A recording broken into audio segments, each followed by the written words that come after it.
firman Allah Subhanahu wa taala, A'udzubillahi minasyaitonir rajim. Walladzina yaquluna rabbana hab lana min azwajina wa dhurriyyatina qurrata a'yun waj'alna lil muttaqina imama. Artinya, dan orang-orang yang berkata, wahai Tuhan kami, anugerahkanlah kepada kami isteri-isteri dan keturunan kami sebagai penenang hati, dan jadikanlah kami pemimpin bagi orang-orang yang bertakwa. Surah Al-Furqan ayat 74. Yang berhormat Datuk Speaker, keluarga memainkan peranan yang sangat besar dalam kehidupan individu merupakan asas yang kukuh dalam pembangunan negeri dan peradaban masyarakat yang diredai oleh Allah Subhanahu wa taala. Keluarga adalah institusi asas dalam sesebuah komuniti dan menjadi tunjang dalam pelbagai aspek kehidupan. Bagi memastikan aspek-aspek ini terjaga, suatu undang-undang perlu digubal. Sehubungan dengan itu, rang undang-undang ini digubal bagi menjaga perkara-perkara berikut. Yang pertamanya, menjaga institusi kekeluargaan. Yang kedua, melindungi hak dan tanggungjawab ahli keluarga. Yang ketiga, menyelesaikan konflik secara adil. Yang keempat, melindungi golongan rentan, yakni warga emas, wanita dan anak-anak. Yang kelima, menjaga silsilah keturunan dan maruah. Dan yang keenamnya, membantu pembangunan sosial selari dengan Islam. Maka dengan adanya rang undang-undang ini, kestabilan, keharmonian, keadilan dalam institusi keluarga umat Islam akan terjaga. Enakmen Keluarga Islam 2002 yang sedang diguna pakai telah diwartakan pada 19 Disember 2002 dan mula berkuat kuasa pada 1 Oktober 2003. Selama tempoh 23 tahun, enakmen Keluarga Islam 2002 tidak pernah dibuat pindaan semenjak ia dikuatkuasakan sehingga kini. Maka rang Undang-Undang Keluarga Islam 2025 ini adalah bagi menggantikan enakmen Keluarga Islam 2002 sesuai dengan perkembangan semasa. Proses penggubalan rang undang-undang ini sebenarnya telah bermula semenjak tahun 2019 melalui jawatankuasa pra-pengkajian enakmen negeri yang pada masa itu dipengerusikan oleh Allahyarham yang berhormat mantan yang berhormat Dr. Haji Muhammad Yusnan bin Haji Yusof, yang merupakan mantan timbalan pengerusi jawatankuasa pembangunan Islam, dakwah, penerangan dan hubungan serentak Kerajaan Negeri Kelantan.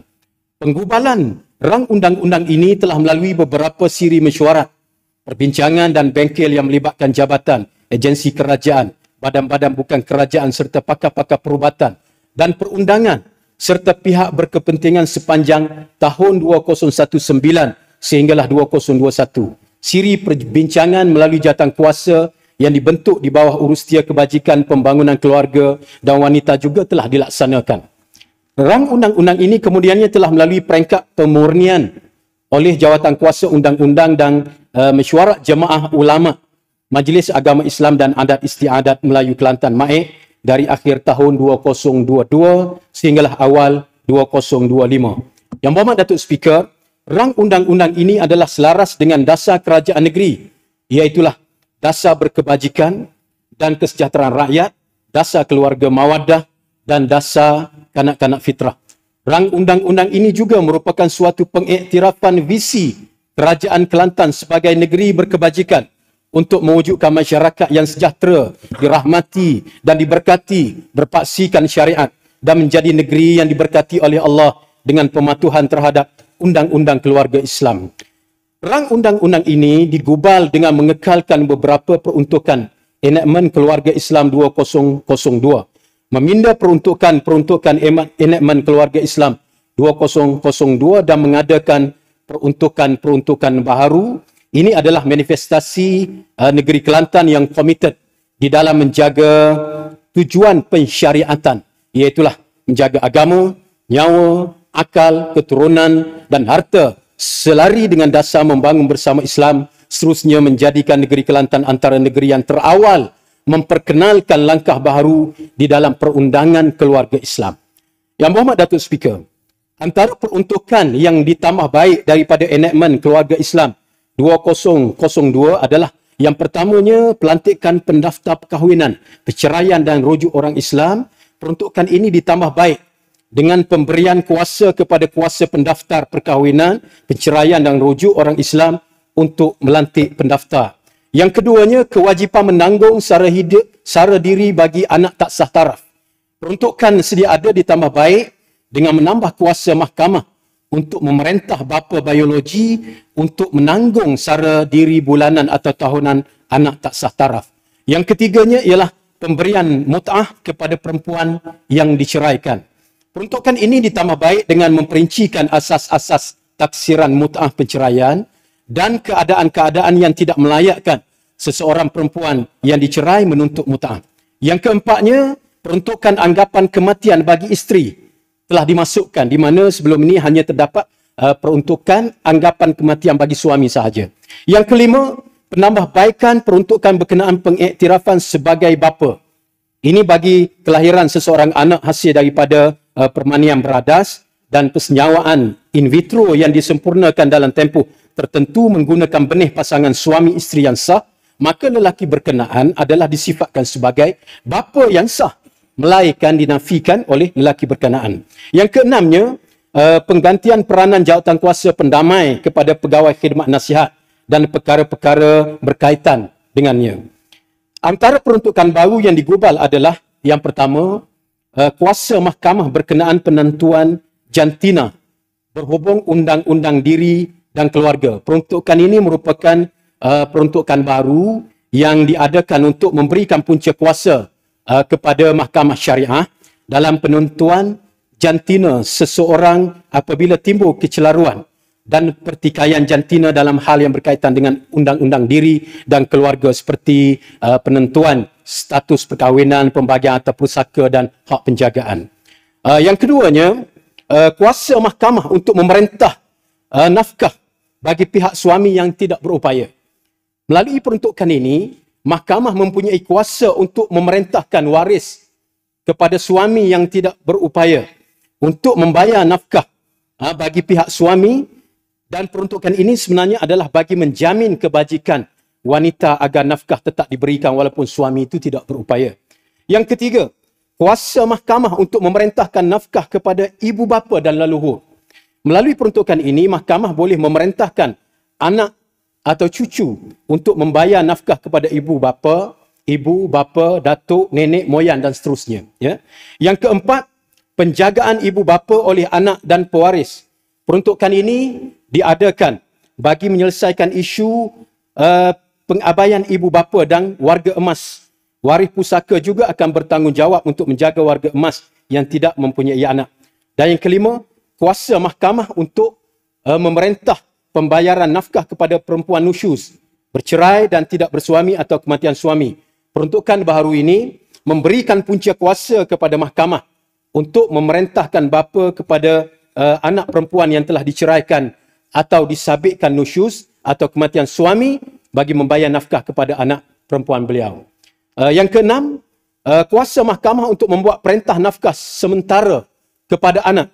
Peruntukan ini memberi punca kuasa kepada mahkamah untuk memerintahkan bapa untuk membayar nafkah anak sementara permohonan nafkah didengar di mahkamah. Yang ketujuh, penjagaan anak angkat. Peruntukan baru ini memberikan punca kuasa kepada mahkamah berhubung penjagaan anak angkat dengan mengambil kira kebajikan dan kepentingan terbaik kanak-kanak tersebut. Kelapan, pelantikan dan kuasa nazir keluarga. Peruntukan ini diwujudkan bagi memberi punca kuasa kepada para pendaftar atau mana-mana orang berkelayakan untuk dilantik sebagai nazir keluarga. Jadi nazir keluarga ini berkuasa untuk memantau pelaksana perintah dan syarat-syarat perintah bagi menjaga kepentingan terbaik kanak-kanak. Kesembilan, permohonan pengesahan penceraian di luar mahkamah. Peruntukan ini menjadikan kewajipan bagi seseorang yang melafazkan cerai di luar mahkamah untuk membuat laporan dalam masa 7 hari dari pelafazan talak atau ta'liq. Dan yang ke-10-nya ialah pengiktirafan susuan dan pendaftaran anak susuan. Peruntukan ini bagi satu pendaftaran bayi susuan yang bukan anak kandung dalam daftar susuan dalam tempoh yang munasabah. Yang Berhormat Datuk Speaker, dalam rang undang-undang ini juga ada elemen baru yang diperkenalkan, iaitulah aspek hukuman restoratif yang berbentuk khidmat sosial sebagai gantian kepada hukuman denda, penjara dan sebat bagi kesalahan tertentu, dan aspek kesalahan tertentu yang boleh diselesaikan dengan pembayaran kompaun. Contohnya bagi kesalahan di bawah pasal 142-2 poligami tanpa kebenaran mahkamah dan wali, hukuman restoratif yang diperuntukkan di bawah jadual ke-6 adalah menjalani khidmat sosial selama 120 jam. Saya mohon untuk membacakan pasal-pasal yang terdapat dalam rang undang-undang Keluarga Islam 2025 yang baru ini. Rang undang-undang ini mengandungi 11 bahagian yang terdiri daripada 178 seksyen dan 6 jadual. Di mana bahagian pertama memperkatakan mengenai perkara permulaan dan ia mengandungi fasa 1 sehingga fasa 7 yang memperuntukkan antaranya berkenaan peruntukan permulaan kuasa, tafsiran, kuasa prerogatif ke bawah Duli Yang Maha Mulia As-Sultan, termasuklah pemakaian rang undang-undang dan penentuan jantina berhubung undang-undang diri dan keluarga.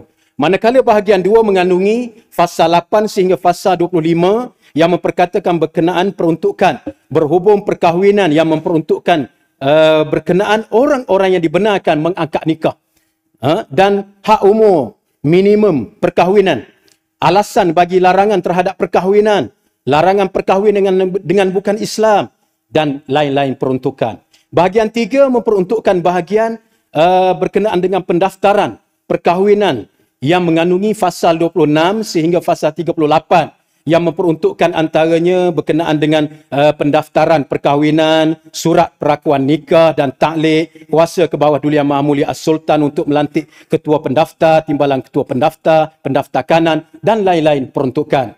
Bahagian yang keempat mengandungi fasa 39 sehingga fasa 53 yang antaranya memperuntukkan berkenaan takak kuasa mahkamah untuk membuat sesuatu perintah berkenaan dengan penceraian ataupun penceraian dengan talak atau perintah mahkamah dan apa-apa peruntukan yang lain. Bahagian yang kelima memperkatakan peruntukan berhubung dengan nafkah isteri, anak dan lain-lain. Bahagian ini mengandungi fasa 55 sehingga fasa 79.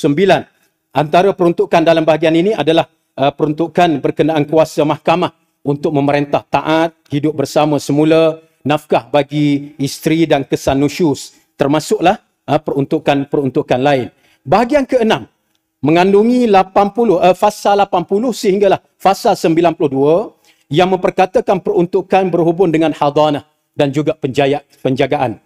Fasa yang ke-7 mengandungi fasa 93 sehingga fasa 108 yang memperkatakan berhubungan dengan perwalian ke atas diri, penjagaan harta dan pembahagian harta sepencarian.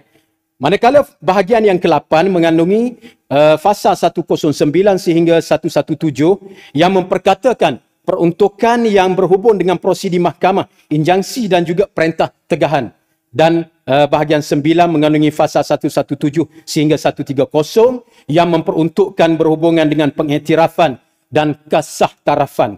Termasuklah juga memperuntukkan berkenaan dengan pendaftaran susuan. Ya. Kemudian di bahagian yang ke-10 mengandungi fasa 131 sehingga fasa 170 yang mengadakan peruntukan berkenaan dengan kesalahan, hukuman restoratif dan juga kompaun. Manakala bahagian yang ke-11 ataupun bahagian terakhir memperkatakan tentang peruntukan yang berhubungan dengan perkara am yang mengandungi fasal 171 sehinggalah fasal 178. Yang berhormat Datuk Speaker, Kerajaan Negeri Kelantan merakamkan ucapan terima kasih kepada semua pihak yang terlibat secara langsung maupun tidak langsung dalam penggubalan rang Undang-Undang Keluarga Islam ini sejak daripada tahun 2019.